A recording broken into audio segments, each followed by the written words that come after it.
Okay, good evening, everybody. Welcome back to another session of a webinar by Beating Hearts. I'm Dr. Betty Tay, and we have here with me, with us, Mr. P.S. Ranjan.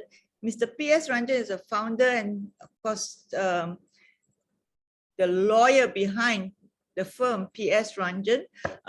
P.S. Ranjan and I go back with a history, which we may or may not speak about it later. But let me just invite him to share his slides, please. And then without further ado, just carry on, please, Mr. Ranjan. All right. Thank you, Dr. Betty Tay, for the introduction. Thank you for inviting me to speak to you today about the subject of consent in Malaysian healthcare.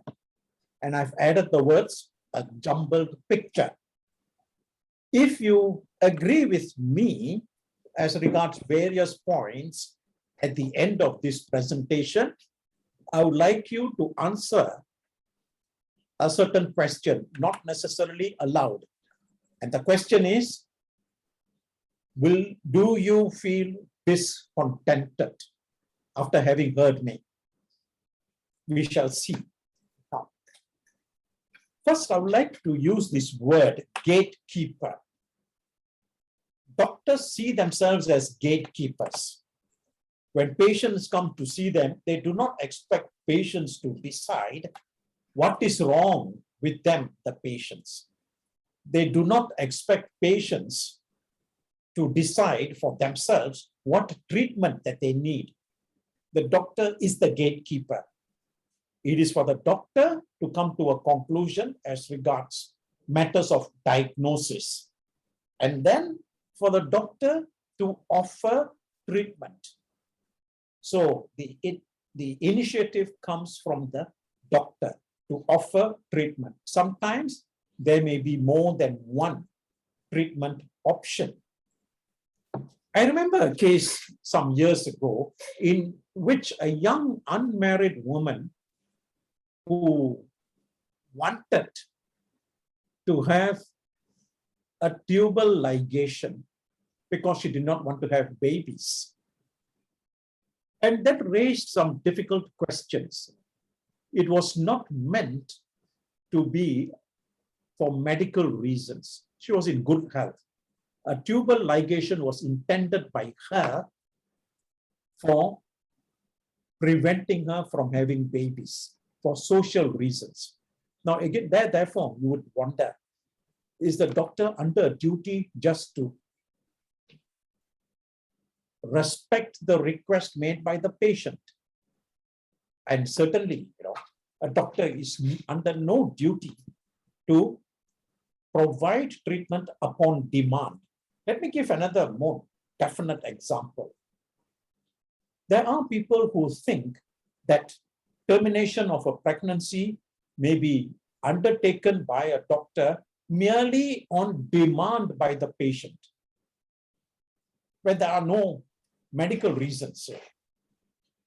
It is not the law that a patient can demand termination of a pregnancy when there are no medical grounds. It will be a criminal offense, in fact, to undertake such a termination. Under Malaysian law, a pregnancy may be terminated if the mother's life is in such danger that the doctor has to act in good faith for the purpose of saving the life of the mother. Saving the life. That's a very exact term used. Then more recently, a further loosening of the exception. And that is where termination of the pregnancy is the preferred alternative to continuation of the pregnancy. So you'll see a medical element involved. So there is a limit to a patient's right of self-determination. We are in a period where people talk about human rights all the time. The right to bodily integrity, the right to exercise personal autonomy. There are limits to such a right. Now, the general principle, therefore, is this. And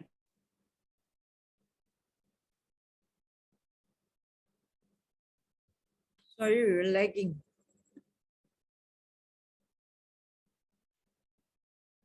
Mr. Ranjan? Is it me or is it you? To accept or reject treatment which is offered. And that is something very vital. A patient's choice.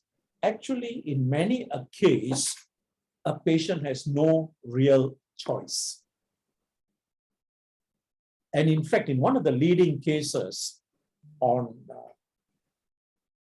consent, it was said by the High Court of Australia that except in cases of emergency or necessity, any medical treatment to be undertaken by a doctor shall be preceded by the consent of the patient to such treatment. But you note these words, except in the cases of necessity or emergency. So the greater the need for an operation, for certain kinds of treatment, the lighter is the doctor's duty to give advice and information to the patient in regard to choices. So much of the discussion about whether a patient was given sufficient advice and information regarding risks of treatment is really relevant where we are talking about elective treatment.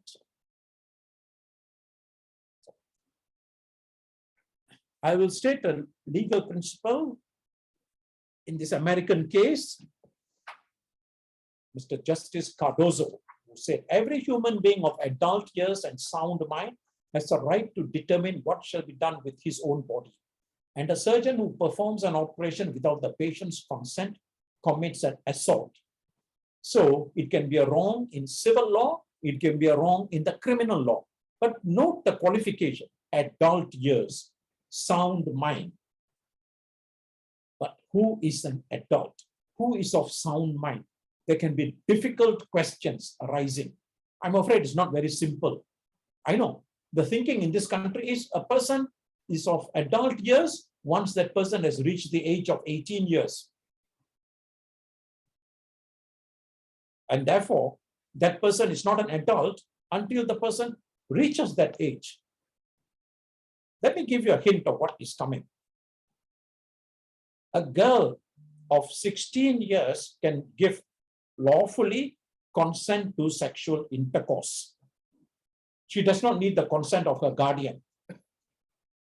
But there are many who think that that same girl cannot give consent for treatment, say for a fractured ankle, unless the guardian gives consent. And that too, they say, oh, the consent must be in writing. By the way, about a girl giving consent to sexual intercourse, the penal code does not require consent to be in writing when it comes to consent to sexual intercourse. But unfortunately, there are many in this country, in this world, who think that when it comes to medical treatment, consent is not valid unless it is in writing.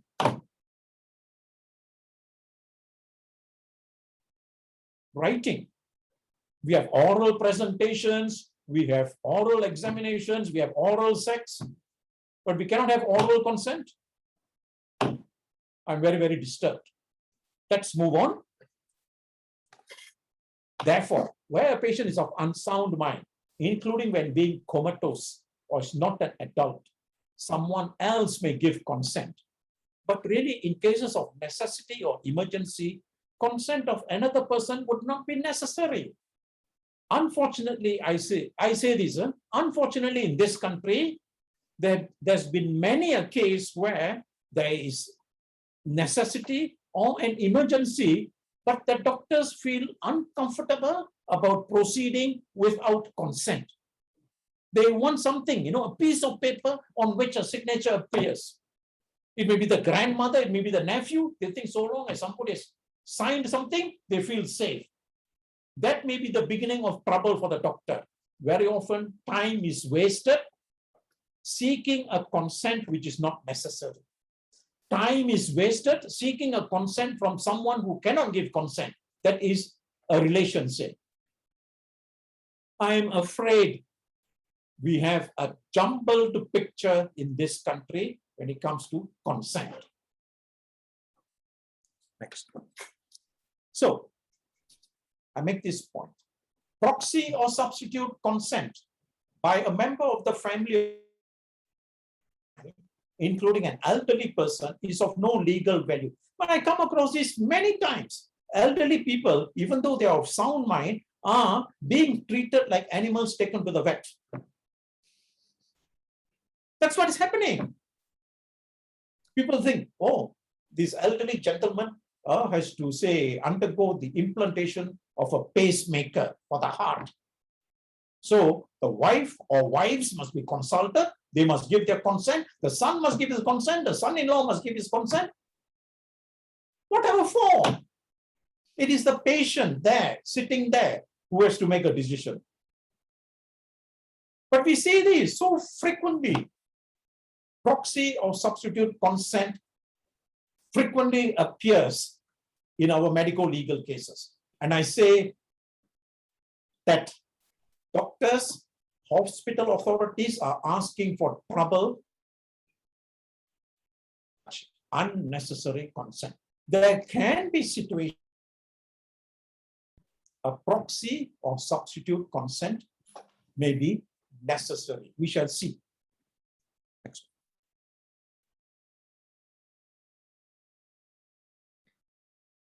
Your what is very laggy? Your Wi-Fi is very laggy. Mr. Ranjan, we lost you there. Mr. Ranjan. Okay, if there any questions, please please raise your hand, or either that or type your question into the chat. Okay, and oh, Mr. Ranjan is very laggy, as in we have lost him completely. Okay, I think there is a value to what he just said, as in whether in an emergency, are we practicing defensive medicine by wanting a consent from just anybody? Possibly. I think the fact that we are being sued on a regular basis, a lot of times we do practice defensive medicine. So let's hope. Mr. Ranjan, are you back? Yes. Yes. Okay, good. Come. Defensive medicine is bad medicine. Yes. Because the focus of attention shifts from care and concern for the patient to care and concern for the doctor's interests. And that is not necessarily a good thing. Yes. So, next slide, please. So, in the torts of assault and battery, liability arises even without proof of damage. We have seen that. So, when we compare it with the tort of negligence, damage must be proven to have been caused by the negligence so as to establish liability.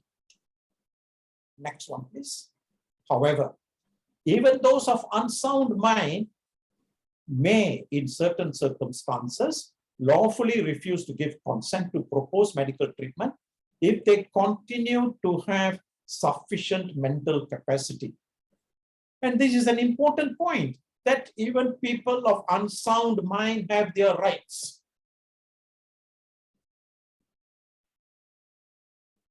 You really think so? Have their rights? No, possibly. Again, we lost you. What is wrong with your Wi-Fi, Mr. Ranjan?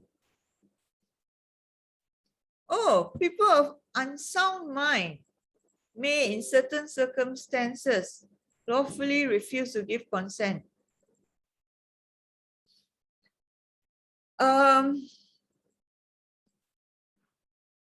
Again, we lost him. Okay, people of unsound mind lawfully against, wait, I must read that sentence again. Let's wait for Mr. Ranjan. Mr. Ranjan, what is wrong with your Wi-Fi? No, you need to unmute. We can't hear you. We have paid our bills. You have problems paying your bills. No, we have paid our bills. We need to receipt because we are. All right, let's move on to the next slide. Next, all right. So let us look at this case in Britain. 68-year-old prisoner, paranoid schizophrenia, diabetes. So he had a gangrenous leg. He refused to undergo amputation. Now, it was a condition unrelated to his mental condition. Now, his mental condition could lawfully be treated without his consent because he was a mental patient. But could his leg be amputated without his consent? Because it was not a psychiatrist who was going to undertake the amputation. He refused. So the health authority applied for an order of the court. The judge heard evidence from the patient, from the doctors, and he heard legal arguments. Next slide. And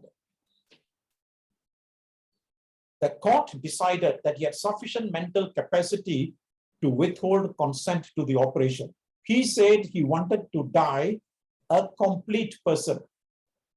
That is meaningful, right? So the operation could not proceed.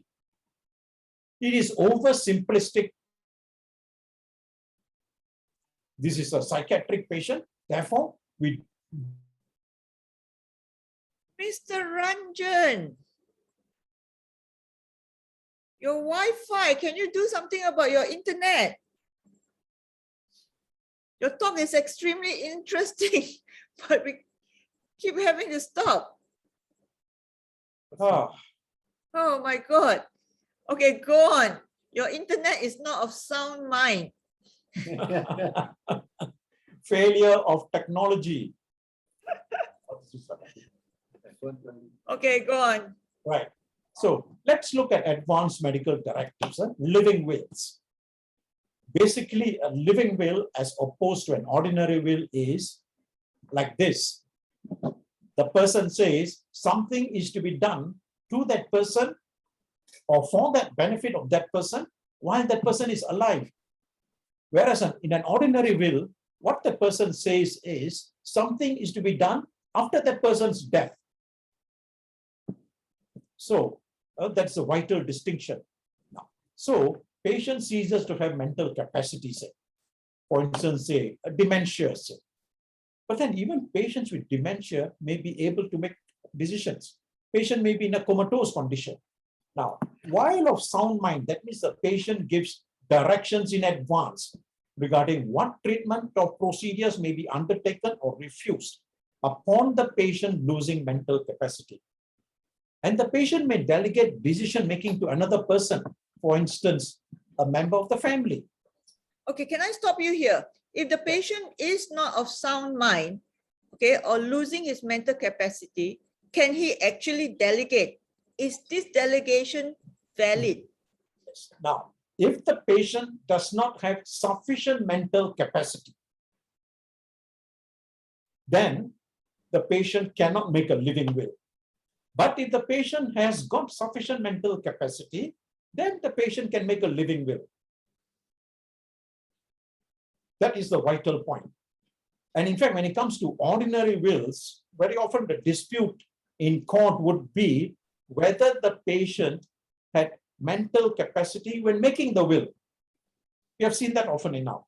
By the way, advanced medical directives have made their appearance in Malaysia already.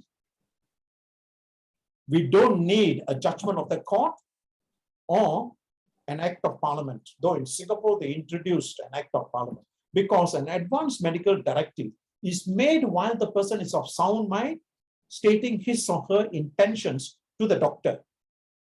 So it will be helpful to have in the opening words of an advanced medical directive, to my lawyer, to my doctor, to my pastor, to my wife, etc. That's important. So one of these days, a doctor may see a living will brought in by a patient. And who will actually look into this? Who will actually exercise this living will? A lawyer? Exercise a living will. It is the person making the will who makes his or her wishes known. All right. I think getting a lawyer to assist in the preparation of a living will would be helpful. Would be helpful. And I think getting medical advice would also be helpful. Now, you would have heard of Jehovah's Witnesses stating in advance their wishes. So, before I deal with this slide, I'll give you two examples of Jehovah's Witnesses stating the wishes in advance.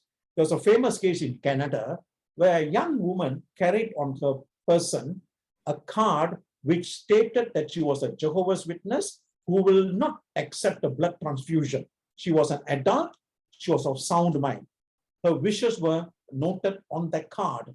She became unconscious following a motor vehicle accident. But the card spoke for her.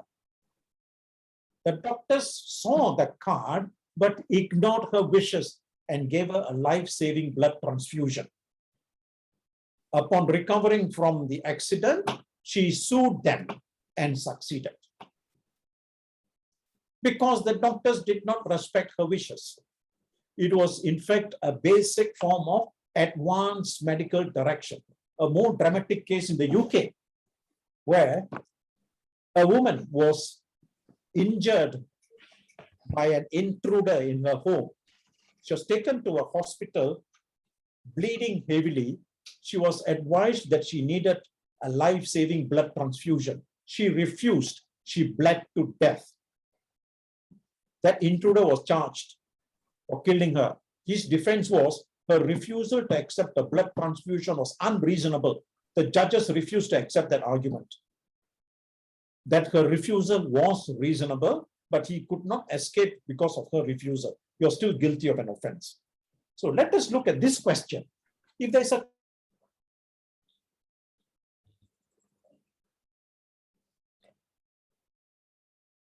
ever been discussed in this country, how Mr. Ranjan. somebody is trying to sabotage this. Conspiracy theory will only bring you to us speculating that you are not of sound mind, Mr. Ranjan. All right, now. So,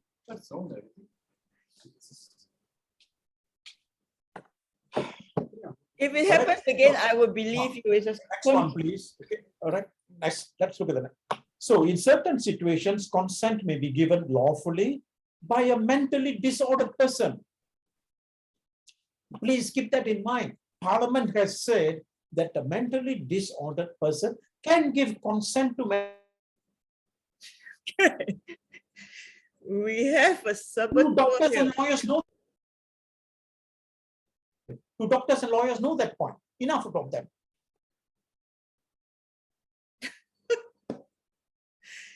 This is like watching, the silent movie.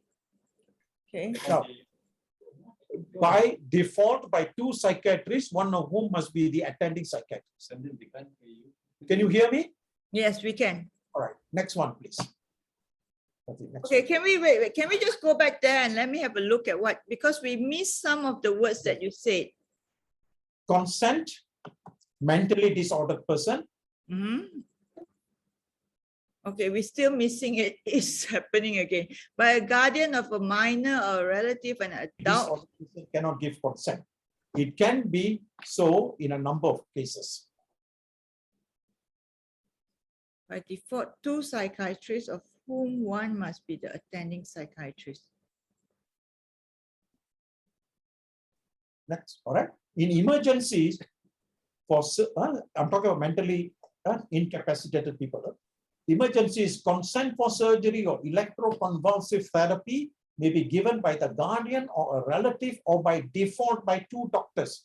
No consent is required for other forms of conventional treatment. The trouble is, doctors are so frightened of lawyers, they think they need to have something in writing.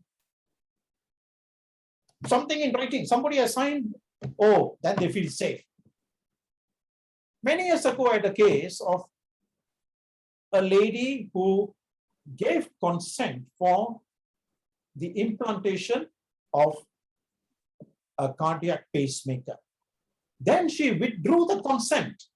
Mind you, she withdrew the consent. The son told the cardiologist, I will sign the consent form. The cardiologist was so happy. Yes. So the son signed the consent form. Like as though, his mother was a dog, taken to the vet. What happened? I don't know what the lady understood. She went in for the procedure.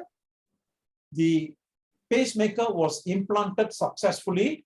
On the date of discharge, she collapsed and died from an unrelated condition. Unrelated, I say. Nothing to do with the pacemaker.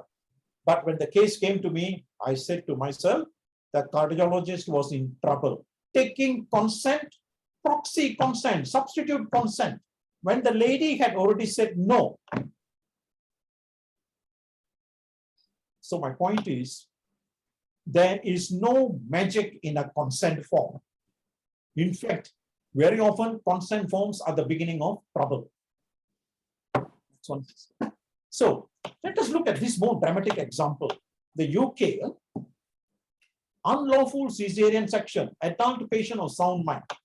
So she refused emergency cesarean section for saving her life and the life of her unborn baby. So she opposed it in the High Court. Male judge decided against her. Post-operation, after the operation, she still wanted to fight. She went to the Court of Appeal where the doctors were confronted by two lady judges and a male judge. Appeal allowed. Her refusal was lawful. What did the Court of Appeal say? That a trespass had been committed against the mother. Condemned the health authority for misusing mental health law. They were saying that the mother was unsound mind. They misused mental health law because if the patient was not of sound mind, they could proceed. So look at that dramatic example. But can I stop you here? What was the reason behind the need for cesarean section in this lady? Fetal distress. The life of the baby was, sorry, not fetal distress. It was a long-standing medical problem that the mother had. She was pregnant. She was coming to the last stages of pregnancy. The doctors decided that a cesarean section was necessary. Right? So there were sound medical reasons, but the patient can refuse. It may sound irrational, but ordinary people, reasonable people are entitled to think unreasonably, to decide unreasonably. We all do that every day, choosing the wrong person to get married to, choosing the wrong kind of... Talk about me here, Mr. Ranjan. No. We always say the reasonable woman, controls the world. Let's go on. So look at this. 14-year-old boy refused to undergo surgery. Cleft palate and hair lip. Think about that. Right? Jehovah's Witness.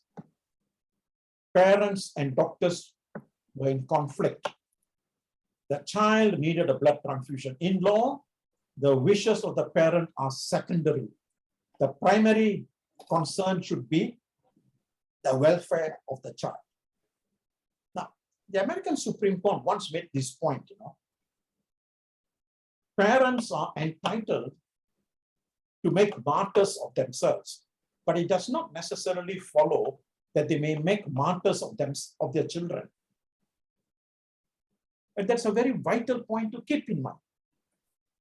Right? Let's look at the famous case of Gilling.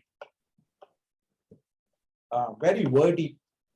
This is a House of Lords 3-2 verdict, government circular.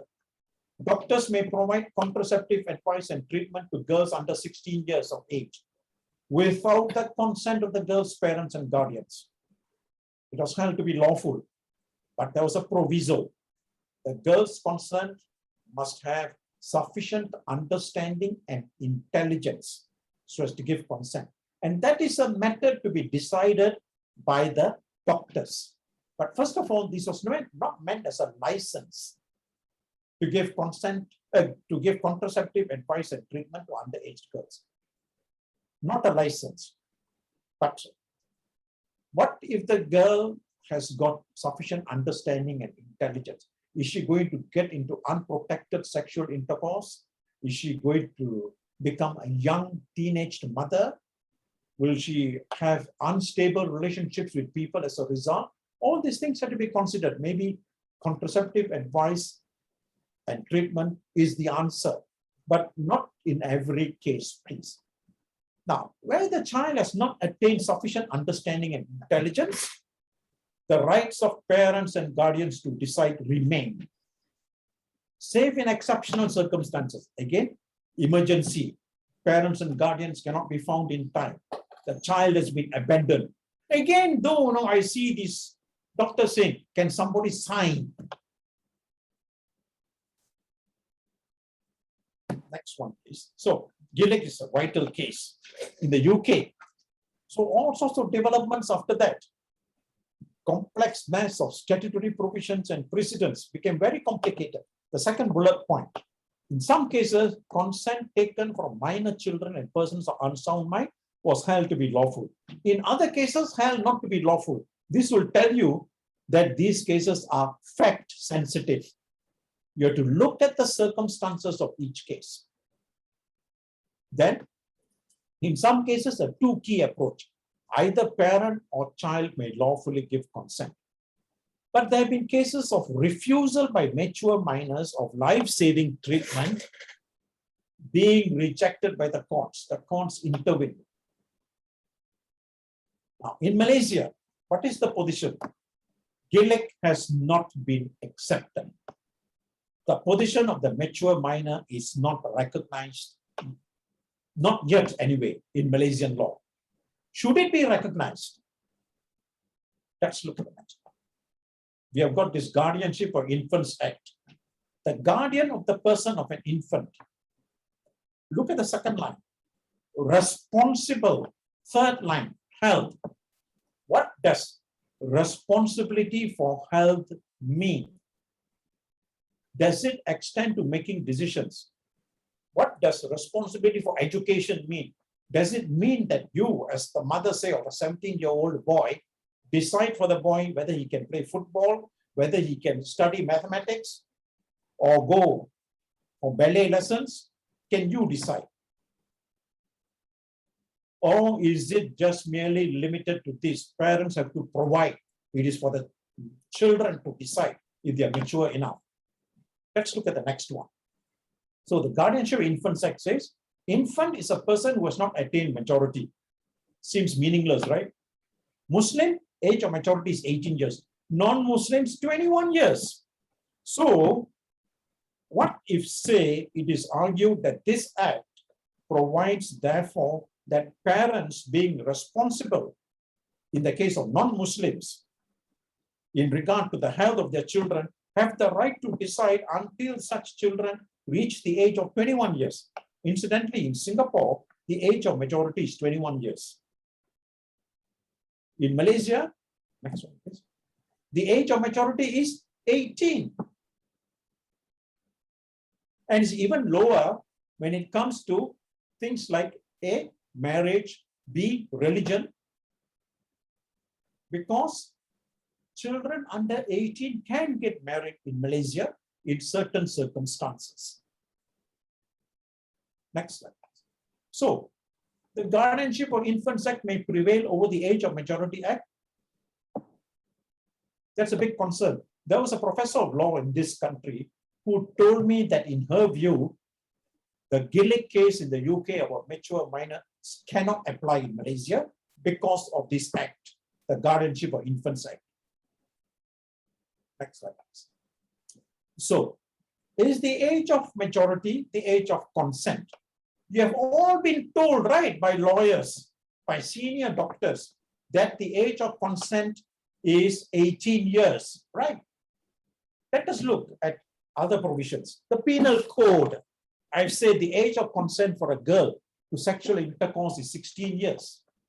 Mind you, it's even lower.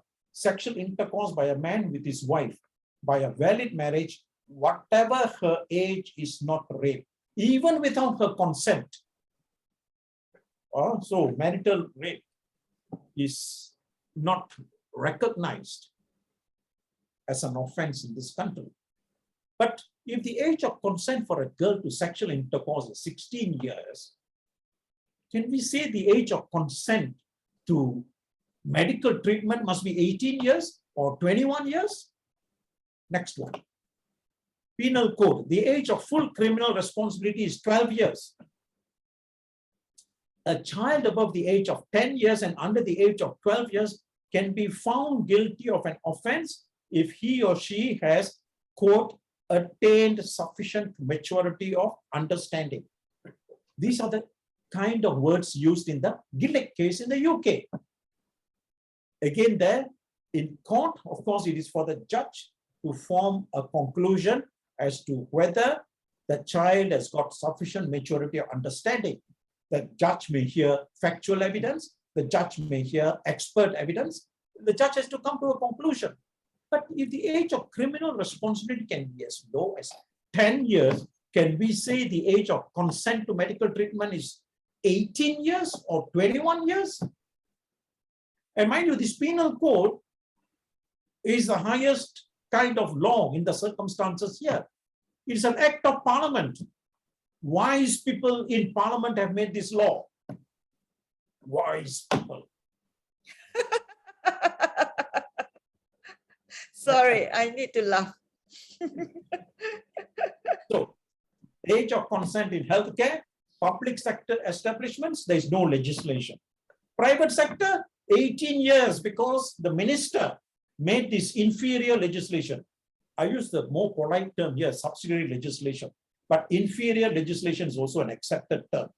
The minister is subordinate to parliament.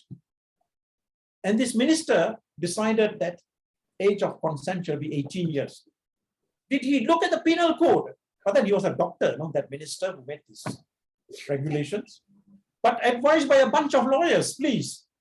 So I blame the lawyers. Did they look at the penal code? Did they look at the Guardianship of Infants Act? Let me come to this. It looks like the age of consent in the penal code is as low as 12 years. Let's go on, please. But I'll come to the Child Act first, before I come to the penal code. This act doesn't apply to every child, only to a handful of children in this country. Children who need to be protected. Can you see in the middle one? Protecting children. So there are provisions regarding medical examination and treatment. So only in a handful of cases. Next one, please. So children come under the act only when there's a need to provide for their care, protection, or rehabilitation. Child means a person under the age of 18 years. And then this word, authorize. Protector or police officer may authorize medical treatment. A protector usually is a welfare officer. It can be an officer of the court too, if appointed by the court. Now, there are some provisions for seeking consent of parent or guardian or for proceeding without their consent even. But can a mature minor lawfully refuse to give consent to treatment or a procedure authorized by a protector or a police officer? Now, I ask you to keep in mind this word authorize. Authorize doesn't mean give consent. I remember once on a flight, I was with my wife, who's an anesthetist, and there was a medical emergency on board. So my wife and another doctor had to attend to that passenger. The passenger consented to the treatment, but the pilot, as captain of the flight, had to give authorization under the law, because he could decide that no emergency procedure should be undertaken on the aircraft. He could decide that he will land maybe at the nearest airport, maybe in Yangon or Lhasa in Tibet or something. He didn't. He decided to authorize it. But as I've said, authorize is a term used in the Child Act, is also used in the law regarding cadaveric organ donations. The person pledges his or her organ, liver or kidney or whatever, to be used after his or her death. The person in lawful possession of the body may authorize the removal of the organ. Pledge, authorization. So, this is what is in the Child Act. Let's move on. Yes. Now, so there's protection in law for the protector, the police officer, or a doctor under the Child Act. Next one, please. So to sum up, growing recognition of the rights of mature minors, but much depends on the facts because they are fact sensitive in these cases. The courts are slow to support parental consent over the objections of a mature minor, especially when the medical need for the intended treatment or procedure is not present in sufficient terms. Next one, please.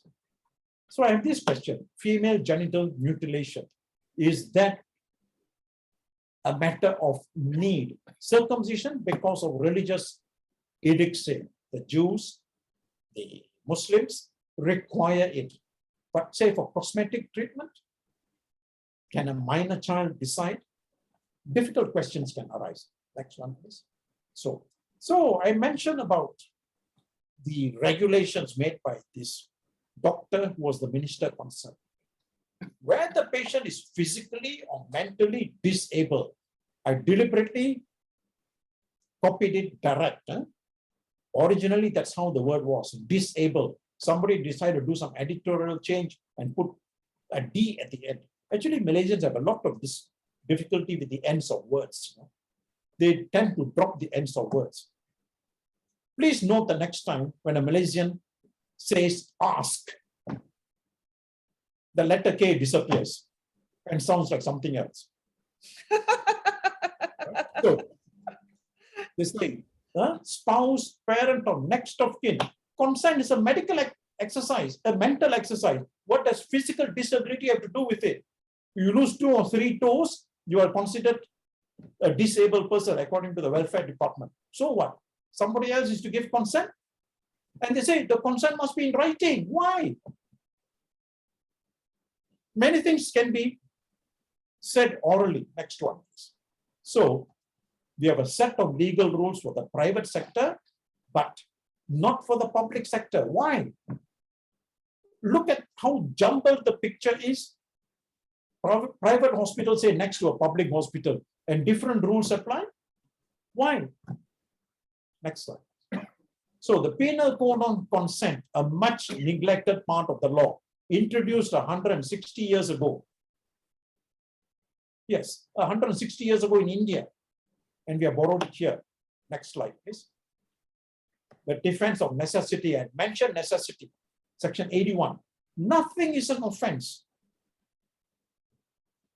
Second and third lines. Likely to cause harm. Good faith. Without any criminal intention. Good faith for the purpose of preventing or avoiding other harm to person or property. Necessity. Have the doctors been advised on this point about necessity? Next one, please. Section 88. Act not intended to cause death, done by consent in good faith for the benefit of a person is not an offense.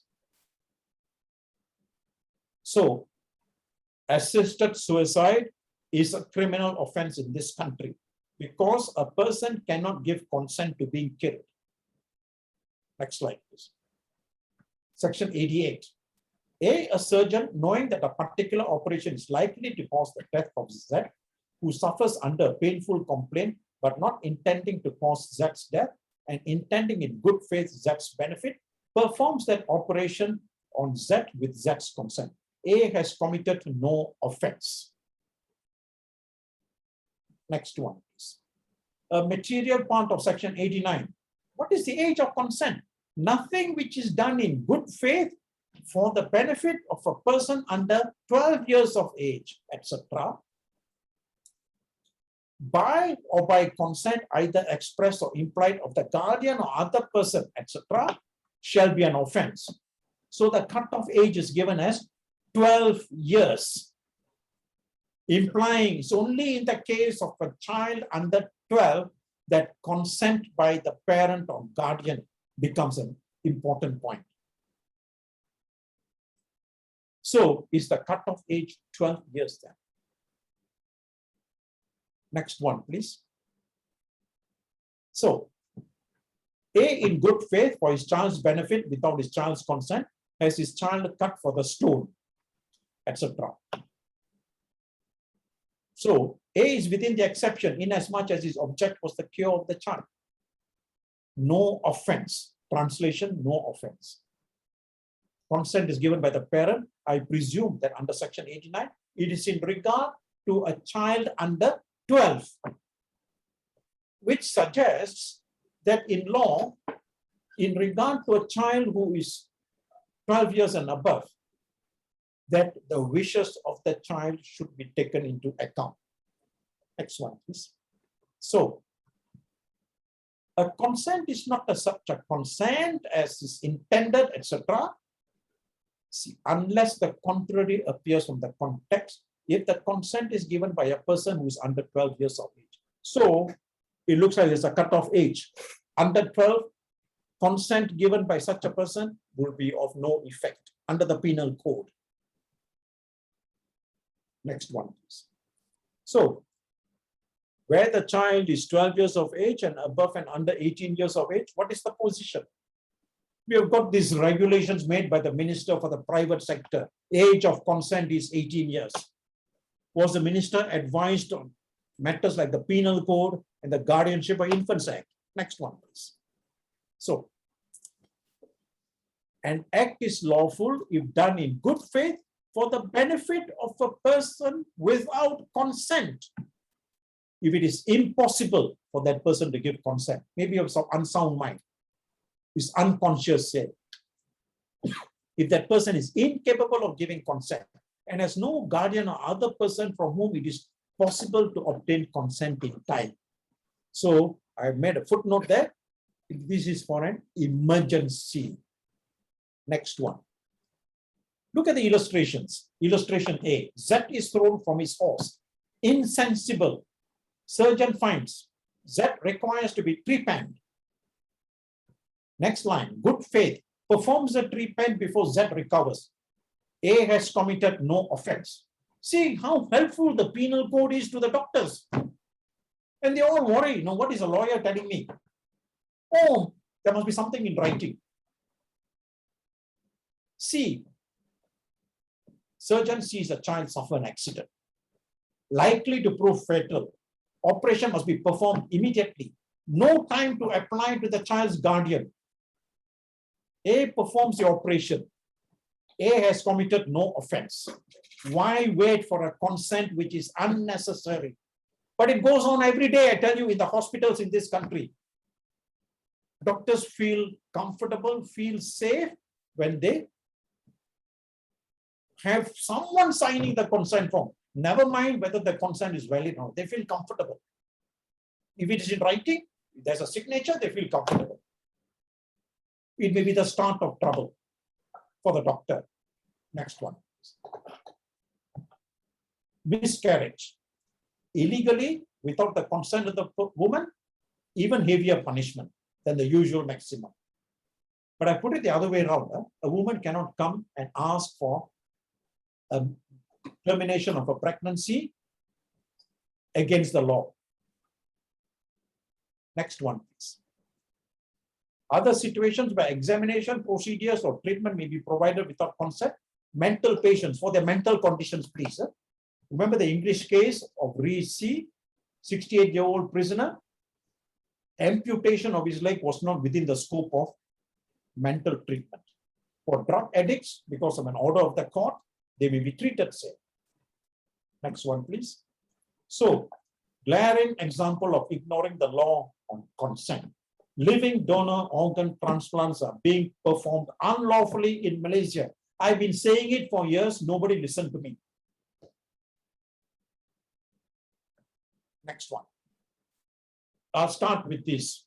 Why I say living donor organ transplants are illegal. The words grievous hurt in the penal code. Privation of any member or joint. Next one. It is an offense to remove an organ or part of an organ, quote, for any purpose other than the preventing of death or grievous hurt or the curing of any grievous disease or infirmity.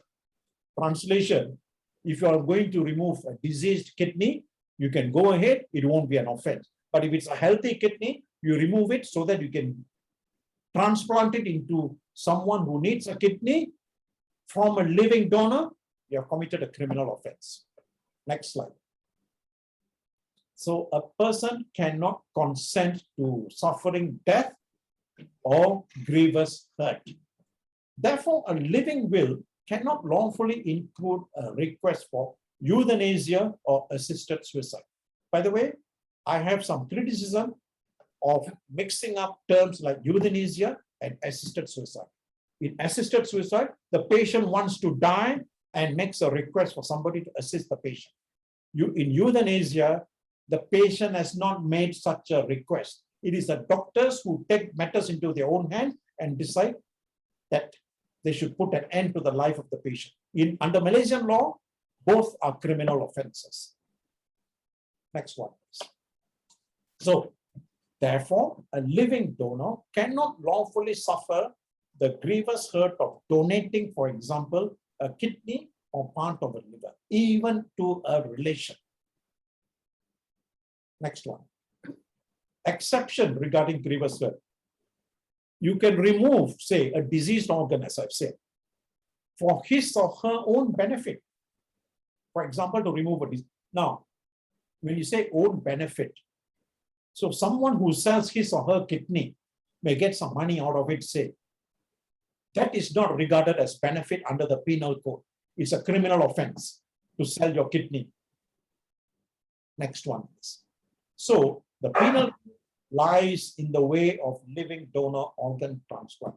That is why in India and Singapore, they introduced legislation so as to make living donor organ transplants lawful. But I said, repeat myself, I've been saying it over and over again. Nobody has listened to me. Next one. Cadaveric organ transplants, the Human Tissues Act. I'm afraid that act is very much outdated. So when life is extinct, a body part may be lawfully removed. There's provision for consent, unclaimed bodies, etc. Next one, please. So a request by the intending donor is insufficient.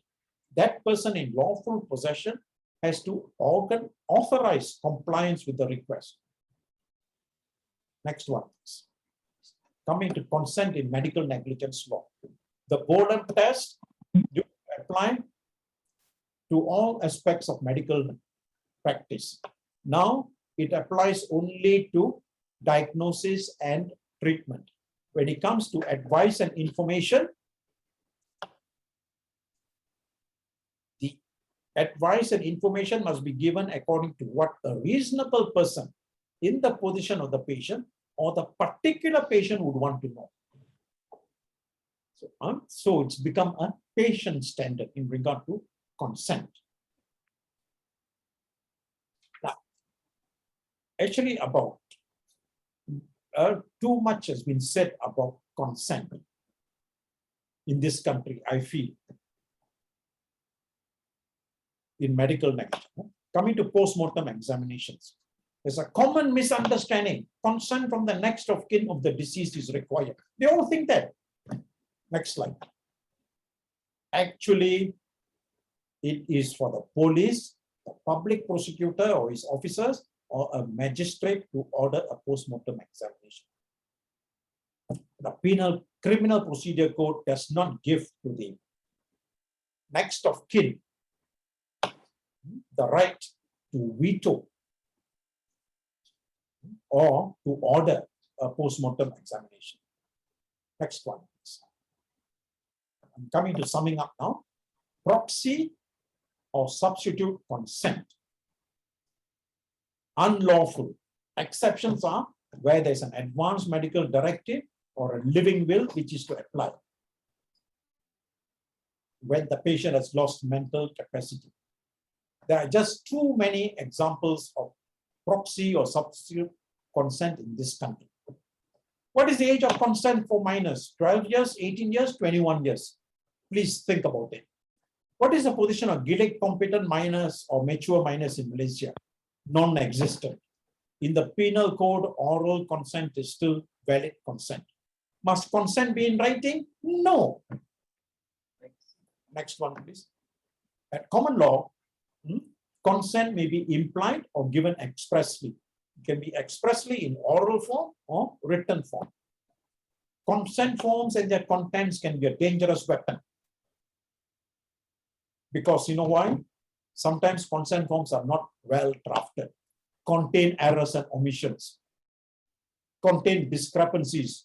Sometimes the wrong person has signed it. Sometimes the consent form is unnecessary and time had been wasted in seeking a consent while the patient is in dire need of early treatment. Then cadaveric organ donations, request followed by authorization is necessary. Next one. So living donor organ transplants are illegal, a crime. Why do doctors keep writing consent for post-mortem refused by family? They think they're being very clever, they write that it saves them.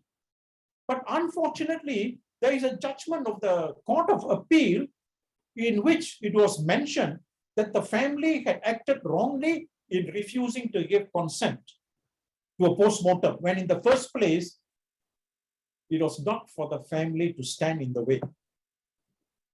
By the way, that judgment of the Court of Appeal was issued even though arguments had been put in writing and attempted to be put orally.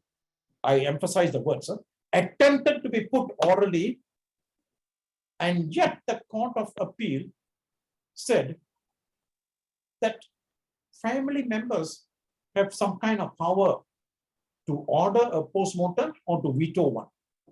I regret to say that is a wrong statement of the law. But you know what? There will always be wrong decisions. Judges, I think, recognize that decisions can sometimes be challenged because they are wrong. Next one, please. So, a review of the law is necessary. I now, come to this question. You do not have to answer that question. Are you feeling discontented? Next one. Thank you.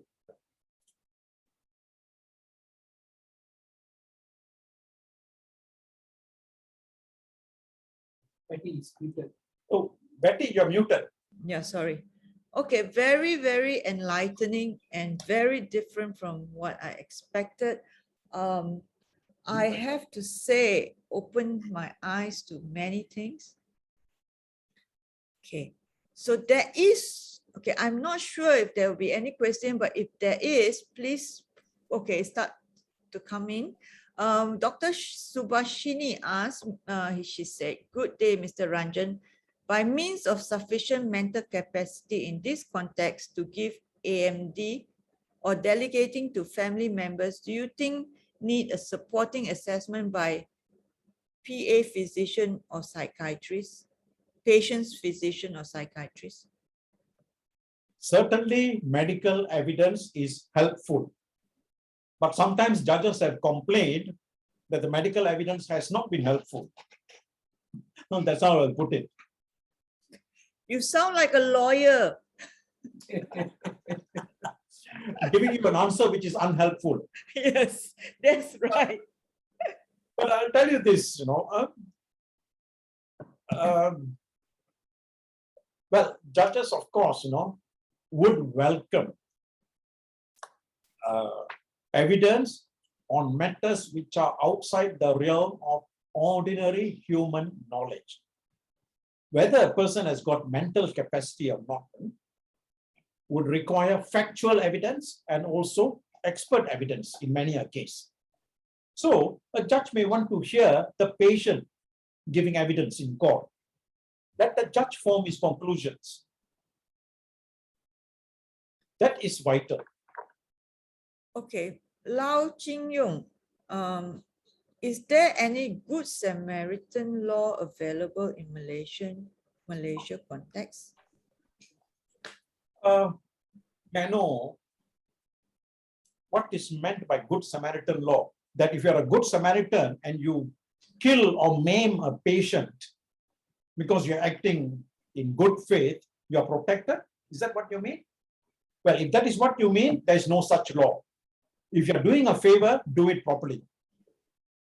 If you're rescuing somebody, do it properly. Because you owe a duty of care when you exercise the skills of your profession. So acting in good faith because you're a good Samaritan doesn't take you very far. And I think it shouldn't take you very far. Okay. I want to ask, living will, what should be in this will? What? Yes, I mean, it sounds like very abstract to me.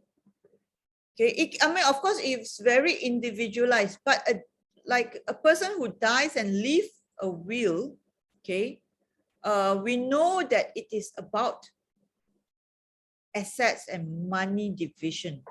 But a living will, okay, what and should be in the living will for each and every one of us?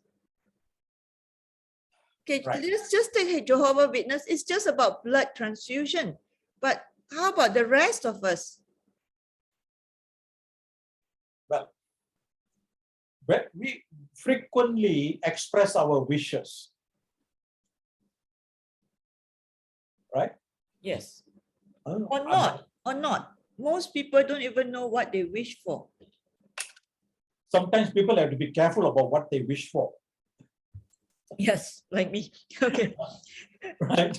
Now, sadly, I have seen this frequently at the end of life, people's wishes not being respected.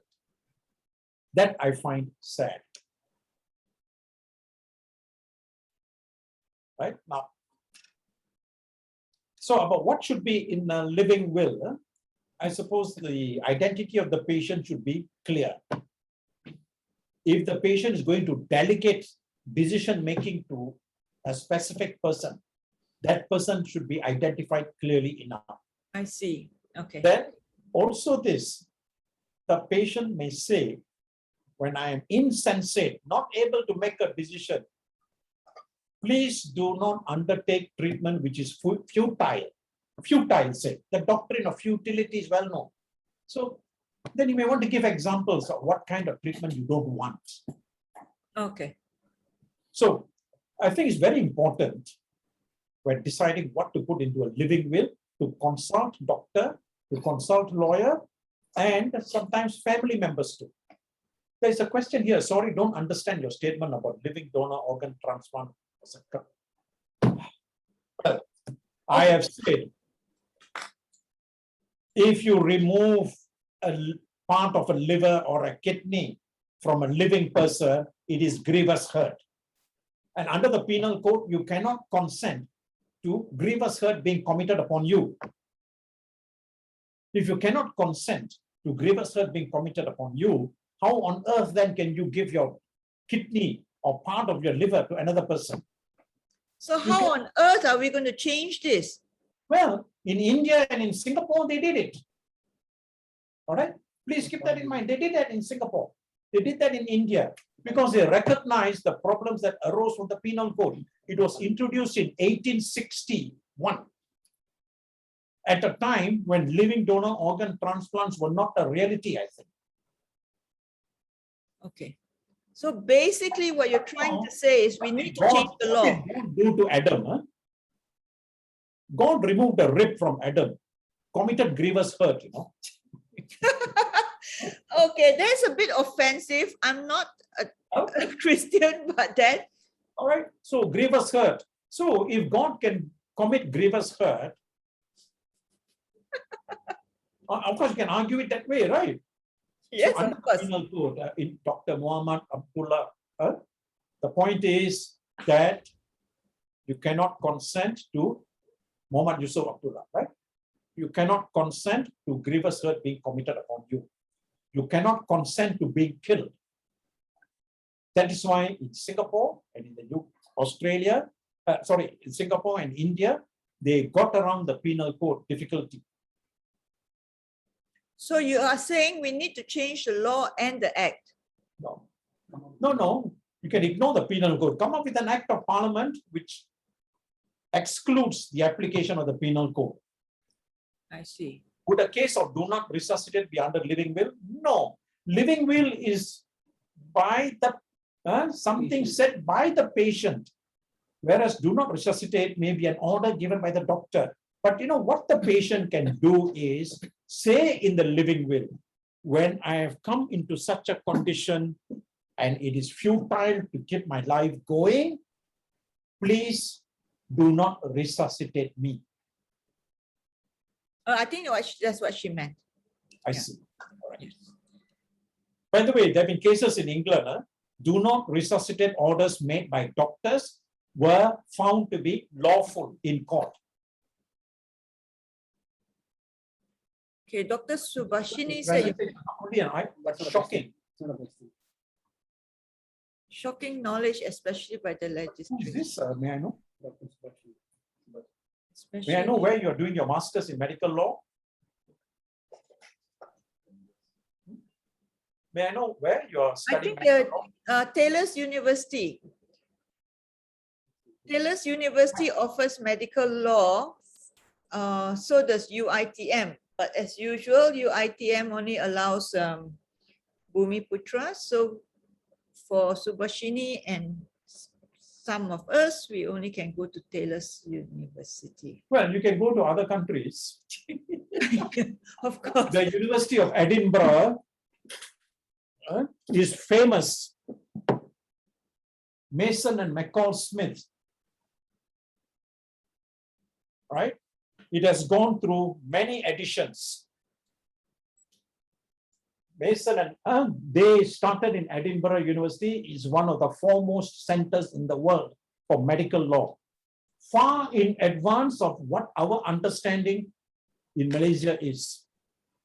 By the way, McCall Smith went on to greater things later. He wrote children's books, he wrote detective novels. He's famous for his novel on an all-women detective agency somewhere in Africa. Oh, I see. I used to read that book. Oh my God. And the books always have a colorful. Yes, characters. No, not only colorful characters. The cover. Yes. Oh, yes. A lawyer, a lawyer. I don't know why he must point his finger and say a lawyer, Dr. Subhashini, my suggestion is you take up then with your professors. I suppose as a professor of medical law in Taylor's University, take up these points with your professors there. Okay, I have truly enjoyed this session. It is very, very different from what I've gone. Do you feel discontented? Okay, do I feel discontented? I've not given you clear answers, right? Yes, that's right. So that's why I'm going to say, On what? okay, she has mentioned something. Her It's on dissertation is on shared decision making. Shared decision making. Shared decision making. Who is sharing these decisions? Oh, yes. Doctor, surely you have heard in Malaysia, many people come into this, decision-making process. They are interfering, they are trespassing, they are causing a nuisance. They are disrupting medical care. I'm getting fed up. I'm trying to become a stand-up comedian, and you're You know, you all create so many medical legal problems. I can't leave the field of medical law. But my wife wants me, you want to become a stand-up comedian? What if the audience doesn't laugh, she said. Possible. I don't know whether she's tuned in, to this one. Okay. So now, are we disturbed by what you have told us? Well, first, whether we're disturbed or not, for one thing for sure, it has stirred something in us. It has stirred something in us. It's opened up our eyes and made us think. So I think we need another session. Oh. Is it going to be just question and answer? Yes. Will it be just question and answer? Yeah. So I think we have never put so much thought into what but I think you are right about the fact that we do practice a lot of defensive medicine when we try to get consent from a family member, even though it means, how you call it? It means at the disadvantage of the patient and his life. Okay, Dr. Ang said, don't simply take consent. Okay, that is also another thing that you would have noticed from my presentation that very often taking consent is not necessary. 50 years ago, I encountered a case not too far from where I am sitting. A schoolgirl of 14 years ran out of her school into the path of a minibus. She suffered severe head injuries. She was taken to a hospital nearby. And the doctors needed to undertake surgery on her head because she had suffered severe head injuries. They waited for her father to come back from Kuala Terengganu for him to sign a consent form. She died. And I kept thinking, they waited for a consent which was not necessary. It was a fig leaf. They thought something that would protect them. In my opinion, their decision to wait for an unnecessary consent was an act of negligence. I think I'm being provocative, but I cannot think of any other conclusion. In their anxiety to avoid a medical legal problem, I think they created one. But at that time, I'm younger than you think, I just barely finished school. I can vouch for it. He's not as old as you think. I don't know whether you want to take it as a compliment. Okay. But I really think, okay, Dr. Ang says, don't simply take consent. Again, I think it is very important in 80 to 90% of the cases to actually take a very good consent. Somebody asked, what about implied consent? Yes, well, in sexual intercourse, very often it's implied consent, right? Who gives express consent? Written consent. In an important matter like sexual intercourse, implied consent is accepted under the penal code. So, in medical law, it is also recognized. There was a famous case in America. A woman was getting off a ship as an immigrant, right? Had to undergo vaccination. And she offered her arm for the vaccination. I can't remember vaccination against what. And later on, she alleged that she had not given consent because she had not signed a consent form. The court dismissed her objection because it was implied consent. I am frustrated. Lawyers are a problem, I'm sorry to say. They think consent to be valid must be in writing. Okay, there's a question from Facebook. Why can't consent in emergency cases be given verbally and documented somewhere? Okay, it's also a valid point where we call up the Consent debt. in an emergency from whom?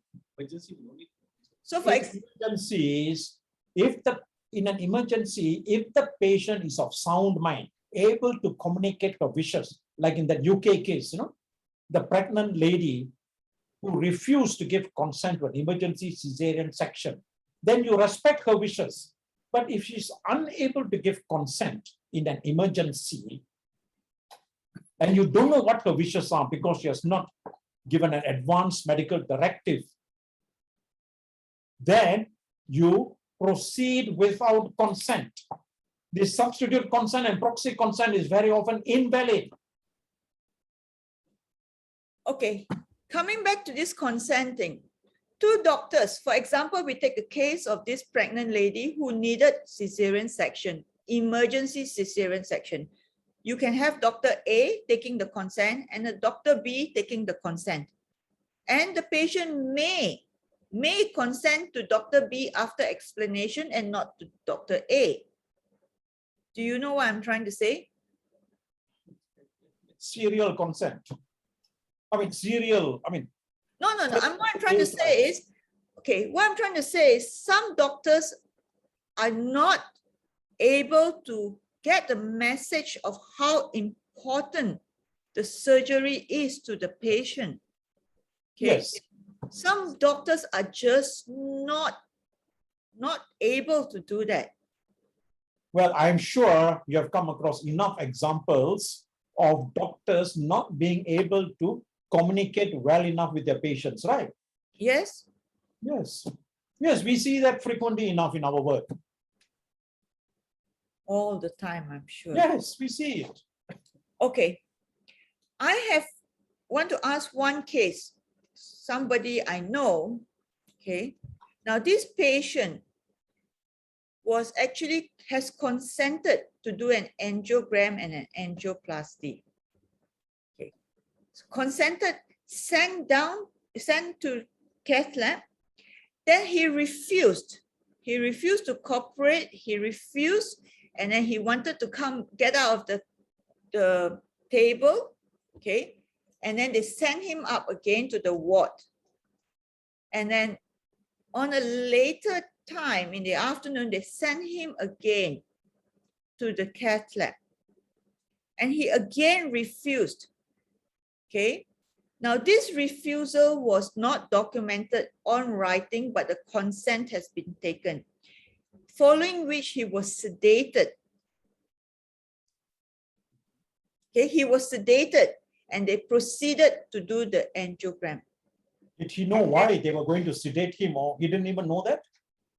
So that I don't know, but he eventually died.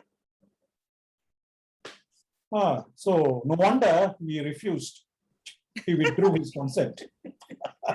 Yes, but the fact is that, okay, so the refusal was not in writing, but the consent was in writing.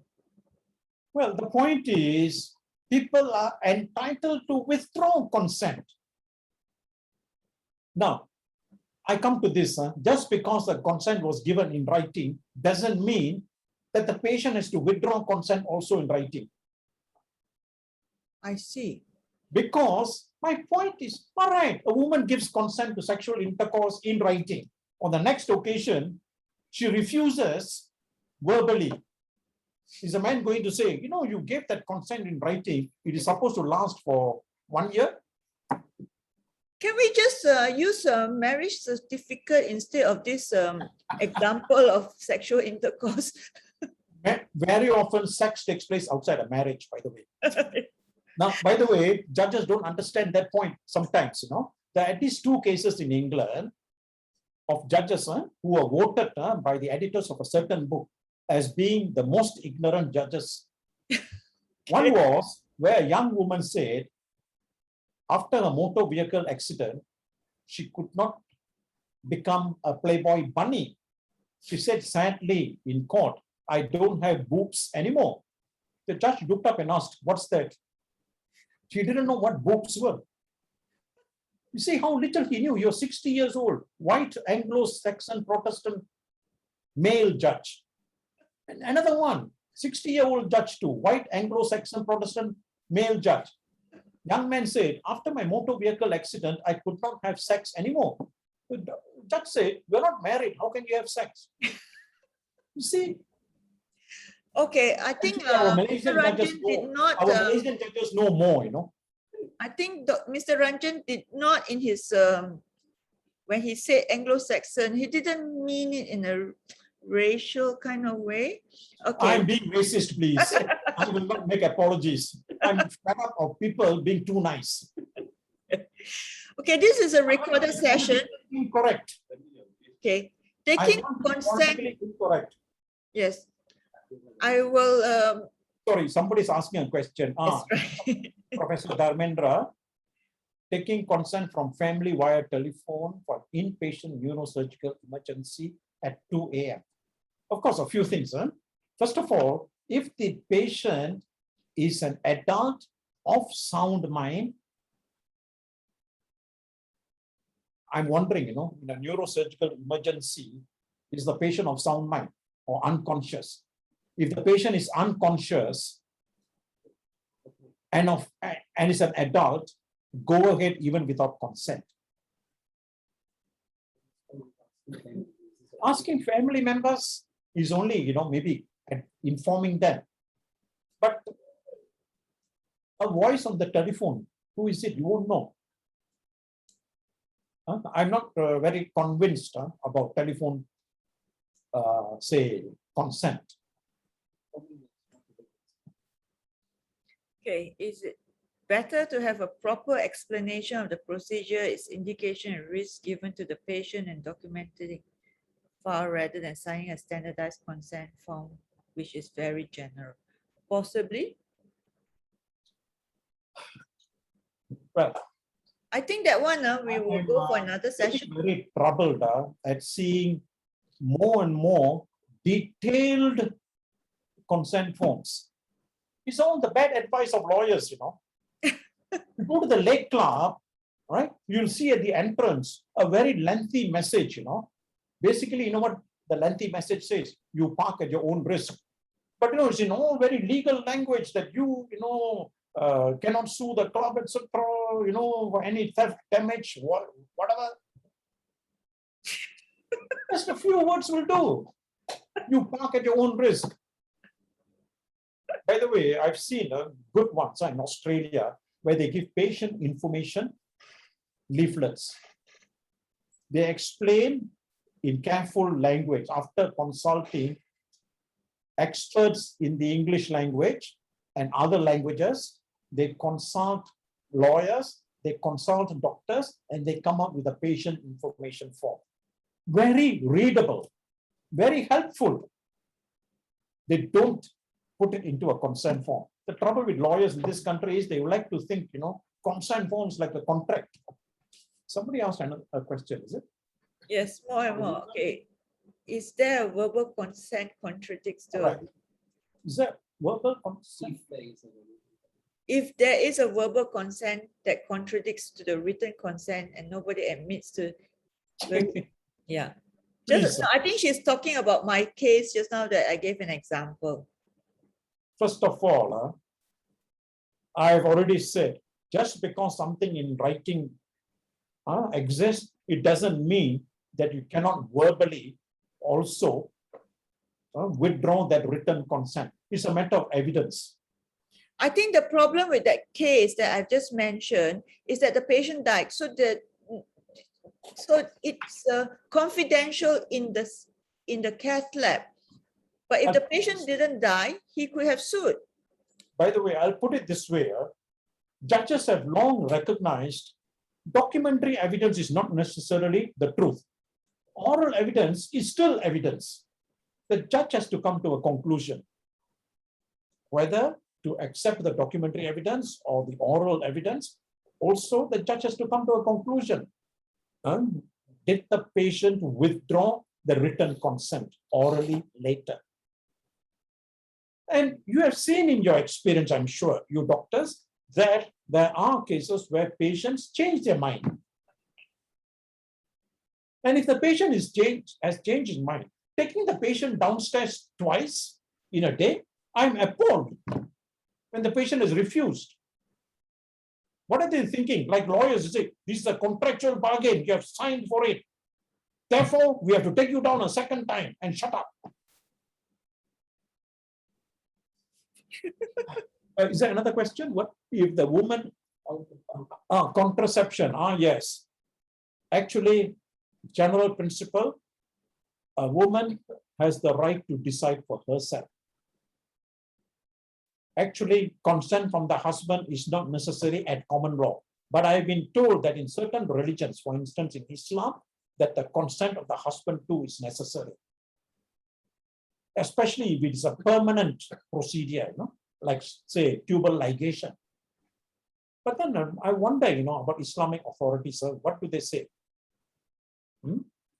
What if there's a sound medical reason for the woman to undergo a sterilization procedure, that one more pregnancy may kill her while she brings another life into the world? Well, that's a matter to be debated. What is this? Another one? What? Okay, we're going to take this last question and we're going to stop here.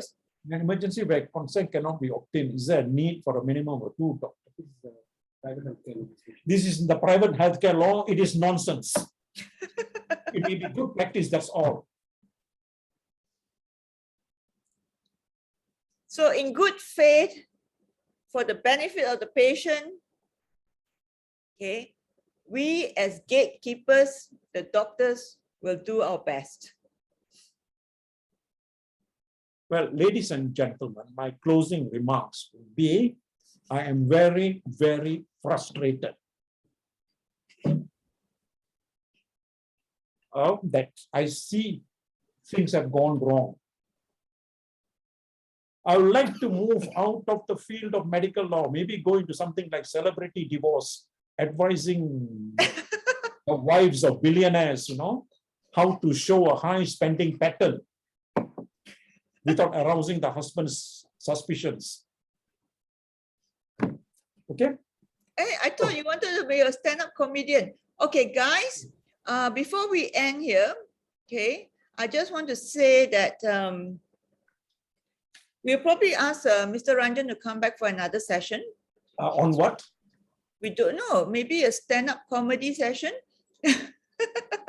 He's been quite entertaining, I must say. Okay, and we don't know yet. Anyway, my schedule is full until November, but I think we would like to listen to you again. Very much. And as many of us, Mr. Ranjan, as we are now switching, you may not know this, but a lot of the doctors have now switched from MPS to every other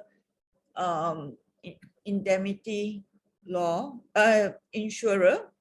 Many of them are allowing us to choose our own panel of law, our own lawyers. So if ever, you may now defend doctors instead of patients. Sorry, to this day, my firm does undertake defense of doctors and hospitals. You do? Oh, that's... Yes, to this day. Sometimes we decide not to act for patients. Sometimes we decide not to act for doctors because we look at things like conflicts of interests. Mm-hmm. So we can't get involved in a certain case. Say. I see. So like, if the doctor concerned, say, is a friend of my family, or if the patient, all right, cannot come to my firm for certain reasons, then we won't act for that patient. But of course, Mr. Ranjan's firm is very famous for medical legal, but as he has mentioned, he's going to take up more and more cases of celebrity divorces and also defamation cases. Okay, I see you guys. Thank you, Mr. Ranjan. Thank See you, you. Mohan. Bye. Bye. Bye. Bye. Thank you. It was very good. So I'll find it very, very enlightening. Thank you. Bye.